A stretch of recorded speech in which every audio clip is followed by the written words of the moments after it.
السلام علیکم، میں آپ کے لیے لے کر آئی ہوں شکاریات سیریز میں ایک اور زبردست کہانی جس کا عنوان ہے دیوار این درگاہ کی خلوت پسند شیرنی، اور اس کے مصنف ہیں کینتھ اینڈرسن۔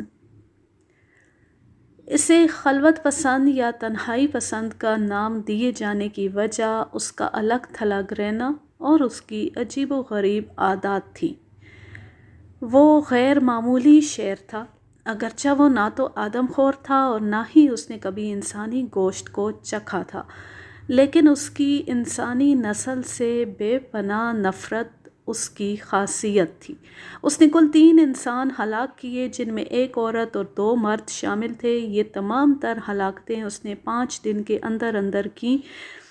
ان کا محرک صرف اور صرف نسل انسانی سے اس کا بغض تھا۔ اس کے علاوہ اس کی عادات عام شیروں سے بہت مختلف تھیں۔ وہ گاؤں کی بکریوں اور کتوں پر ہاتھ صاف کرتا تھا۔ عام شیر بالعموم بکریاں اور کتے نہیں کھاتے۔ وہ بنگلور سے 50 میل دور اور تمکور شہر سے 6 میل دور دیوار این درگاہ کے ساتھ واقع جنگلات سے نکلا۔ دیوار این درگاہ میں کئی دہائیوں سے کوئی شیر نہیں پایا جاتا۔ یہاں چند جنگلی سور اور موروں کے سوا کچھ نہیں۔ اس کے علاوہ اس علاقے میں باقاعدہ جنگلات بھی نہیں پائے جاتے، البتہ کانٹے دار جھاڑیاں اور خودرو بیلیں یہاں بکثرت ہیں۔ اس کے علاوہ پہاڑ کی چوٹی سخت اور پتھریلی ہے۔ یہاں چند غاریں بھی ہیں۔ ان غاروں میں کبھی کبھار تیندوے آ کر یہاں پہلے سے موجود سینہوں کو نکال کر قبضہ جما لیتے ہیں۔ تاہم یہ غاریں بالکل بھی کوئی محفوظ پناہ گاہیں نہیں اور شیر جیسا جانور یہاں چھپنے سے رہا۔ یہ سارا خاردار علاقہ چاروں اطراف سے کھیتوں میں گھرا ہوا ہے۔ ایک عام شیر کبھی بھی چاہے دن ہو یا رات کھیتوں کو عبور نہیں کرتا۔ تاہم اس خلوت پسند شیر نے بالکل یہی کیا۔ وہ کھیتوں کو عبور کر کے اس پہاڑی پر آ کر رہنے لگا۔ پہل تو کسی کو شیر کی آمد کا علم بھی نہیں ہوا۔ آس پاس کے گاؤں میں مویشیوں کی تعداد اچانک ہی گھٹنے لگی۔ لوگوں نے اسے تیندوے کی کارستانی سمجھا۔ ایک دن انہی میں سے ایک گاؤں کے باہر ہل چلے کھیت میں شیر کے پگ دکھائی دیے۔ اگلے 2 دنوں میں ایک بڑی گائے ماری گئی جو گاؤں کے بالکل ہی پاس چرنے کے لیے رات بھر چھوڑ دی گئی تھی۔ اس گائے کی مالکن ایک بوڑھی عورت تھی۔ اسے جب گائے کی ہلاکت کی خبر ملی تو گاؤں سے نکل کر اس جگہ پہنچی جہاں گائے ہلاک ہوئی تھی۔ یہ جگہ گاؤں سے 4 میل دور رہی ہوگی۔ وہ گائے کی لاش کے پاس پہنچ کر بیٹھ گئی اور اپنے غم کے اظہار کے لیے زور زور سے بین شروع کر دیا۔ اس کے خاندان کے افراد بھی اس کے ساتھ آئے تھے۔ وہ بھی کچھ دیر تک تو اس کے ساتھ بیٹھے، تاہم جلد ہی وہ اس غم زدہ منظر سے اکتا گئے۔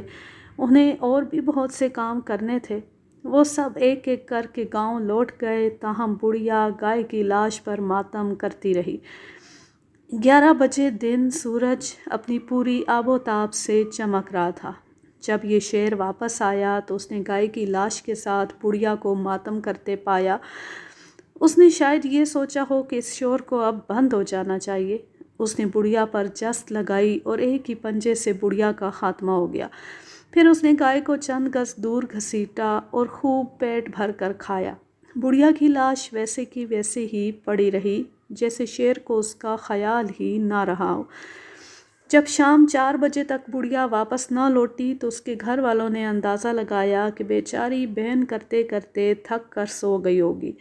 وہ اسے واپس لانے کے لیے پہنچے تو بڑھیا کی لاش ملی۔ ان کی دہشت کی انتہا نہ رہی۔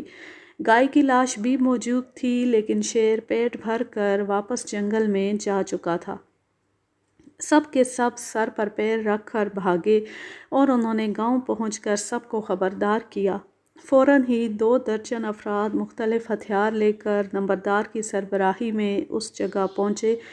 نمبردار کے پاس توڑے دار بندوق تھی۔ انہوں نے شیر کا پیچھا کرنے کا سوچا، لیکن شیر پاس ہی موجود جنگل میں گھس گیا تھا۔ چونکہ سب ہی جنگل میں داخل ہونے سے ڈر رہے تھے، انہوں نے جنگل کے کنارے ہی کھڑے ہو کر خوب شور و غل کیا اور نمبردار نے اپنی بندوق سے 2 ہوائی فائر بھی کیے۔ اس کے بعد وہ سب بڑھیا کی لاش اٹھانے کے لیے بڑھے۔ اتنے میں ان کے عقب سے شیر نکلا اور آخری آدمی پر جھپٹا جو کہ نمبردار تھا۔ اس بیچارے کے خبردار ہونے سے قبل ہی اسے موت نے آ لیا۔ ایک بار پھر پوری پارٹی گاؤں کو بھاگی اور اگلے دن چڑھے وہ پھر بہت سے افراد کو جمع کر کے لاشیں اٹھانے پہنچے۔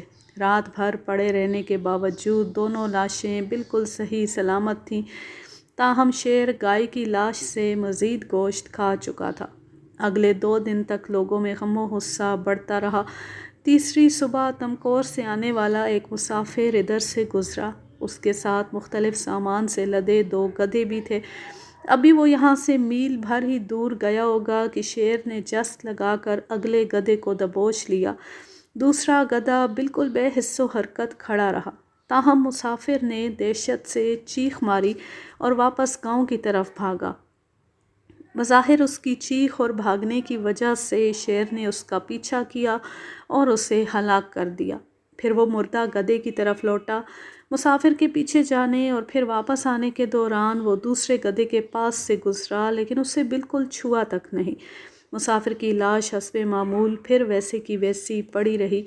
بنگلور کے اتنے قریب ہونے والے یہ واقعات اخباروں کی شہ سرخیاں بنے۔ اگلی صبح میں کار میں اس طرف روانہ ہوا اور 2 گھنٹے بعد ادھر پہنچ گیا۔ خوف زدہ دیہاتیوں سے پوچھنے پر جو معلوم ہوا وہ آپ ابھی پڑھ چکے۔ موسم خشک اور راستے گرد و غبار سے بھرے ہوئے تھے۔ تمام تر نشانات اس وقت تک مٹ چکے تھے، تاہم کچھ دیر تک میں یہی سمجھتا رہا کہ یہ سب واقعات کسی بڑے اور مشتعل چیتے کے ہیں۔ وہ افراد جو نمبردار پر حملے کے وقت اس کے ساتھ تھے، انہوں نے مجھے یقین دلایا کہ یہ شیر ہی تھا، تاہم مجھے ابھی بھی شک تھا کیونکہ دیہاتی لوگ اس طرح کی باتوں کو بڑھا چڑھا کر پیش کرتے ہیں۔ مختصر سا کھانا کھا کر میں ایک خوفزدہ رہنما کے ساتھ نکلا۔ پوری دوپہر ہم نے آس پاس کی ہر ممکنہ جگہ اور غاروں کی چھان بین کی، لیکن شیر تو کجا، اس کا ایک ماغ یعنی پگ تک بھی نہ ملا۔ تھکن سے میرا برا حال ہو گیا۔ 4 بجے شام کو میں واپس لوٹا اور بدقت تمام ایک نوعمر بچڑا خریدا تاکہ اسے گارے کے طور پر استعمال کیا جا سکے۔ اس پورے علاقے میں بھینسیں نہیں تھیں۔ میں نے اسے گاؤں سے 5 میل دور اس جگہ باندھا جہاں راستے میں ایک عمیق پتھریلا نالہ آتا تھا۔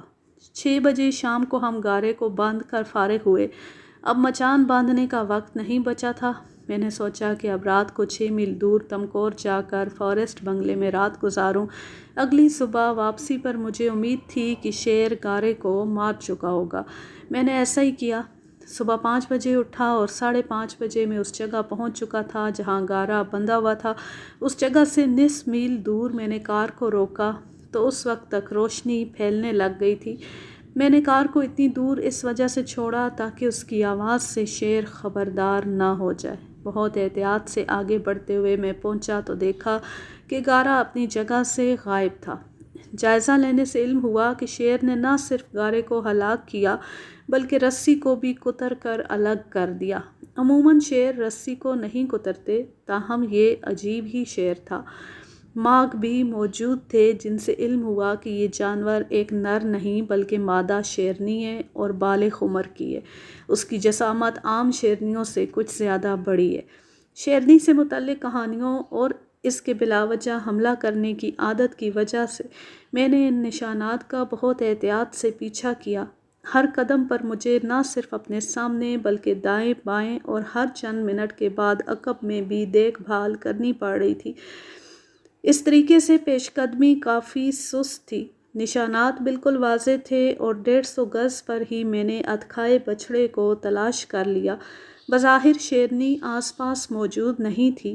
اس کم عمر بچھڑے شیر کے عمومی انداز میں گردن توڑ کر اس کم عمر بچھڑے کو شیر نے عمومی انداز میں گردن توڑ کر ہلاک کیا تھا۔ شیرنی اسے اٹھا کر اس جگہ تک لائی تھی۔ یہاں آ کر اس نے شیرگ سے خون پیا جس کا ثبوت شیرگ میں موجود سوراخ اور اس کے گرد جمع ہوا خون تھا۔ اس کے بعد شاید وہ رات کے لیے لاش کو چھوڑ کر چلی گئی تھی یا اسی وقت کھانا شروع کر دیا۔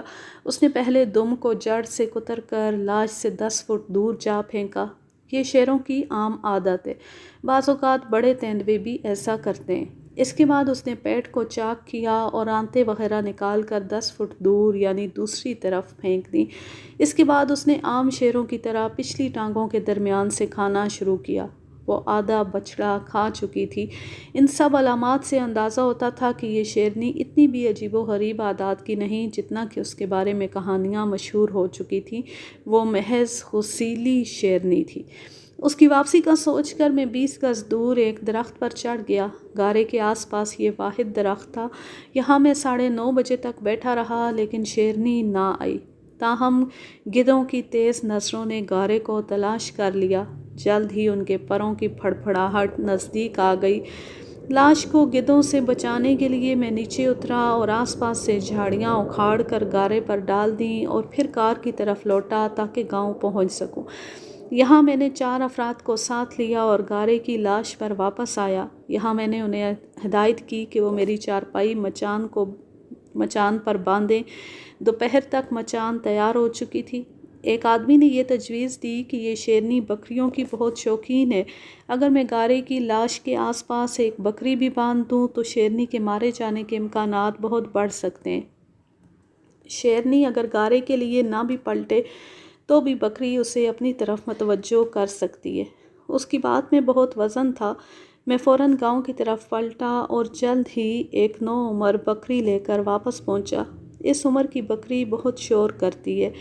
چند بسکٹ اور چائے سے پیٹ پوجا کر کے میں مچان پر چڑھا اور ہمراہیوں کو ہدایت کی کہ میرے چھپ جانے کے بعد وہ بکری کو باندھ کر چلے جائیں تاکہ بکری خود کو اکیلا محسوس کر کے خوب شور مچائے۔ ان کے جاتے ہی بکری نے بلند آواز سے غل مچانا شروع کر دیا۔ 5:45 بجے تک بکری بولتی رہی، حتیٰ کہ میں نے وہ آواز سنی جو شیر چلتے وقت اکثر نکالتے ہیں۔ بکری نے بھی اس آواز کو سنا اور فوراً ہی چپ ہو گئی۔ اس کا رخ اس طرف تھا جہاں سے شیرنی کی آمد متوقع تھی۔ بیچاری کا سارا جسم دہشت کے مارے کانپ رہا تھا۔ بدقسمتی سے شیرنی میرے عقب سے آ رہی تھی۔ اگرچہ مچان اتنی کھلی تھی کہ میں اس پر آسانی سے رخ بدل سکتا تھا، لیکن درخت کے تنے اور پھر ساتھ ہی موجود آلو بخارے کی گھنی جھاڑی کی وجہ سے مجھے کچھ دکھائی نہ دیا۔ شیرنی جس جگہ موجود تھی وہاں زمین کچھ ڈھلان تھی۔ اس طرح شاید شیرنی نے مجھے یا مچان کو دیکھ لیا۔ ہو سکتا ہے کہ اس کی غیر معمولی چھٹی حس نے اسے خطرے سے آگاہ کر دیا ہو۔ جیسا کہ میں نے پہلے بھی ذکر کیا ہے کہ بعض درندوں میں یہ چھٹی حس بہت تیز ہوتی ہے۔ خیر جو بھی وجہ ہو، شیرنی نے خطرہ محسوس کرتی فلک شگاف دھاڑ لگائی اور ہراتے ہوئے اس پورے قطعے کے گرد چکر لگانا شروع کر دیا۔ بیچاری بکری نیم جان ہو چکی تھی۔ اندھیرا اتنا تھا کہ مجھے بکری کی جگہ ایک لرزتا ہوا دھبا دکھائی دے رہا تھا۔ 9 بجے تک شیرنی اسی طرح ہراتی ہوئی جنگل کے سکون کو تہ و بالا کرتی رہی۔ پھر آخری بار دھاڑ کر وہ چلی گئی۔ رات گئے درجہ حرارت حسب معمول اچانک گرا اور ٹھنڈک بہت بڑھ گئی۔ درخت کے نیچے بکری کے اور درخت کے اوپر میرے دانت بجتے رہے۔ صبح تک مزید کوئی خاص واقعہ نہ ہوا۔ صبح صادق کے وقت ہم دونوں ہی ٹھنڈک اور بے آرامی سے بے حال ہو چکے تھے۔ گزشتہ رات کے شور و غل سے بکری کا گلا بیٹھ چکا تھا اور جب وہ منہ کھولتی تو آواز تک نہ نکلتی۔ دوپہر کو میں نے مزید 2 گھنٹے تک شیرنی کی تلاش جاری رکھی لیکن بے سود۔ اس بار میں نے ایک اور درخت اس طرح چنا کہ جو ہر طرف سے میری مچان کو ڈھانپے رکھے۔ یہاں میری مچان باندھی گئی اور 4 بجے شام کو میں اس پر بیٹھ گیا۔ اس بار ایک اور بکری باندھی گئی۔ یہ بکری بہت عجیب تھی کہ بجائے شور مچانے کے زمین پر بیٹھ کر خدا معلوم کیا چبانے لگ گئی۔ تاریکی چھانے تک وہ اسی شغل میں لگی رہی۔ اس بار میں زیادہ گرم کپڑے پہن کر نکلا تھا اور کمبل بھی ساتھ تھا۔ رات گئے مجھے نیند آ گئی۔ جب اٹھا تو یہ منحوس بکری ابھی تک نہ جانے کیا چبائے جا رہی تھی۔ لگتا تھا کہ پوری دنیا سے درندے ختم ہو گئے۔ اگلے دن میں نے حسب معمول شیرنی کی تلاش جاری رکھی لیکن ناکامی ہوئی۔ 3 بجے واپس میں اس مچان پر بیٹھ گیا۔ اس بار میرے پاس ایک کم عمر بیل بطور چارے کے تھا۔ 7 بجے تک مکمل تاریکی چھا گئی۔ اچانک غیر متوقع طور پر دیہاتیوں کا ایک گروہ لالٹینیں اٹھائے میری طرف آیا۔ انہوں نے بتایا کہ نصف گھنٹہ قبل شیرنی نے تالاب کے بند کے پاس ایک گائے ہلاک کر دی ہے۔ یہ جگہ گاؤں کے دوسری طرف فرلانگ بھر دور تھی۔ اس وقت شیرنی گائے کو کھانے میں مصروف تھی۔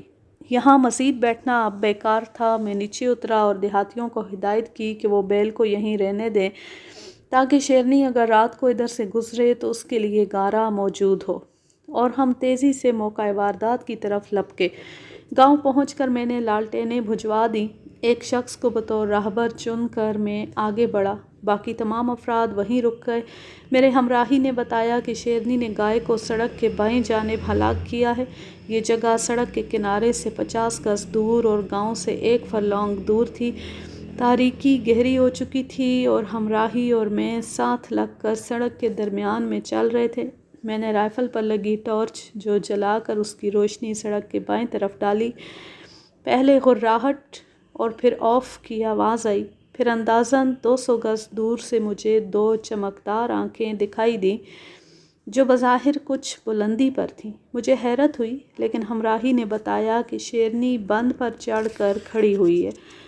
ربڑ کے جوتوں کی مدد سے ہم اور دیہاتی ننگے پاؤں چلتے ہوئے آگے بڑھے۔ ہماری پیش قدمی بالکل بے آواز تھی۔ اس دوران شیرنی ٹارچ کو گھورتی رہی۔ اس طرح بڑھتے ہوئے ہم کچھ 100 گز آگے گئے۔ اب ہم اس جگہ تھے جہاں سڑک بند سے جا ملتی ہے۔ یہاں سے ہم بائیں مڑے اور بند پر چڑھنے لگے۔ شیرنی یہاں سے 100 گز دور تھی اور اب اس نے ہرانا شروع کر دیا تھا۔ میں رک گیا اور رائفل ابھی شانے تک اٹھائی تھی کہ شیرنی کی ہمت شاید جواب دے گئی۔ دم اٹھائے 3-4 چھلانگوں میں اس نے بند کا کنارہ عبور کیا اور دوسری طرف غائب ہو گئی۔ ہم بند پر چڑھے اور میں نے ادھر ادھر ٹارچ کی روشنی پھینکنی شروع کر دی۔ یہاں ایک بڑا اور اکیلا درخت تھا۔ ہماری حیرت کی انتہا نہ رہی جب ہم نے اس درخت پر کوئی 15 فٹ کی بلندی پر ایک دوشاخے پر شیرنی کی آنکھیں چمکتے دیکھیں۔ شیر عموماً درخت پر نہیں چڑھتے، بالخصوص جب رات کو ٹارچ کی روشنی میں ان کا پیچھا کیا جا رہا ہو۔ اب مجھے شیرنی کے خد و خال دکھائی دے رہے تھے۔ وہ درخت پر کتے کی طرح بیٹھی ہوئی تھی۔ اس کی چمکتی آنکھوں کے درمیان میں نے احتیاط سے نشانہ لیا اور گولی چلا دی۔ بھد کی آواز سے شیرنی زمین پر گری اور غراہٹ کی آواز آئی اور پھر خاموشی چھا گئی۔ ہم بند پر کچھ دور تک بڑھے اور دائیں طرف ٹارچ کی روشنی پھینکتے رہے، لیکن کچھ دکھائی نہ دیا۔ مجھے علم تھا کہ شیرنی کو گولی لگی ہے۔ میں نے سوچا کہ اب جا کر سو جاؤں اور شیرنی کا پیچھا کل دن کی روشنی میں کرنا بہتر رہے گا۔ یہاں سے ہم واپس کار تک آئے۔ رات کا کھانا میں نے تمکور میں کھایا اور پھر چائے اور تمباکو سے دل بہلانے کے بعد اگلے دن کے سہانے خوابوں میں گم سو گیا۔ اگلی صبح پھو پھٹتے وقت میں دوبارہ گاؤں پہنچ گیا۔ رات والے راہبر کو ساتھ لے کر میں واپس پلٹا اور بند پر آ کر ہم بہت احتیاط سے نیچے اتر کر اس درخت تک پہنچے جہاں میں نے گزشتہ رات شیرنی پر گولی چلائی تھی۔ فوراً ہی ہم نے بہت بڑے رقبے پر پھیلے خون کے نشانات تلاش کر لیے جہاں شیرنی نیچے گری تھی۔ یہاں ہمیں ہڈی کا ایک ٹکڑا ملا جس پر میری .405 بور کی رائفل کی گولی کے سیسے کا ٹکڑا موجود تھا۔ میرا ساتھی درخت پر چڑھا اور اس نے فوراً ہی اس دوشاخے پر خون کے چند قطرے تلاش کر لیے جہاں شیرنی بیٹھی تھی۔ یہاں سے ہم نے خون کے نشانات کا پیچھا کرنا شروع کر دیا۔ جلد ہی ہمیں معلوم ہوا کہ شیرنی کو سر پر گولی لگی ہے اور وہ بری طرح زخمی ہے۔ اس کے خون کے نشانات آڑے ترچھے اور دائروں کی صورت میں ایک دوسرے سے ہو کر گزر رہے تھے۔ ایسا لگتا تھا کہ اسے بالکل بھی احساس نہیں ہے کہ وہ کہاں جا رہی ہے۔ ہمیں جمے ہوئے خون کے بکثرت بڑے بڑے دائرے ملے۔ آخرکار وہ جگہ ملی جہاں شیرنی یا تو گری تھی یا دم لینے کے لیے رکی تھی۔ شاید اس نے رات کا کچھ حصہ بھی یہاں گزارا تھا۔ یہ کوئی 10 مربع فٹ کا دائرہ تھا اور خون سے بھرا ہوا۔ صبح سویرے جب وہ یہاں سے نکلی تو بظاہر خون کا بہاؤ تھم چکا تھا۔ اکا دکا جھاڑیوں پر ہمیں خون کے قطرے دکھائی دے رہے تھے۔ پہلا دائرہ ہم نے بند کی جڑ سے لے کر ان جھاڑیوں تک پورا کیا۔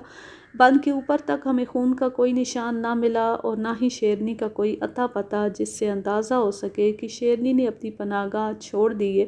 اس سے ظاہر ہوتا تھا کہ شیرنی گھنی گھاس کے اسی خطے میں چھپی ہوئی ہے جو 200 گز لمبا اور 10 سے لے کر 75 گز تک چوڑا تھا۔ پر کیا وہ زندہ بھی تھی؟ یہ ایک ایسا سوال تھا کہ جس کے جواب پر میری اور میرے ساتھی کی زندگی کا انحصار تھا۔ اس جگہ لوٹ کر جہاں ہم نے شیرنی کے خون کا آخری قطرہ دیکھا تھا، گھنی گھاس میں پتھر پھینکنے شروع کیے۔ ان تمام کوششوں کا نتیجہ مکمل خاموشی رہا۔ ہم اس طرح گھاس کے کنارے کنارے آگے بڑھتے رہے۔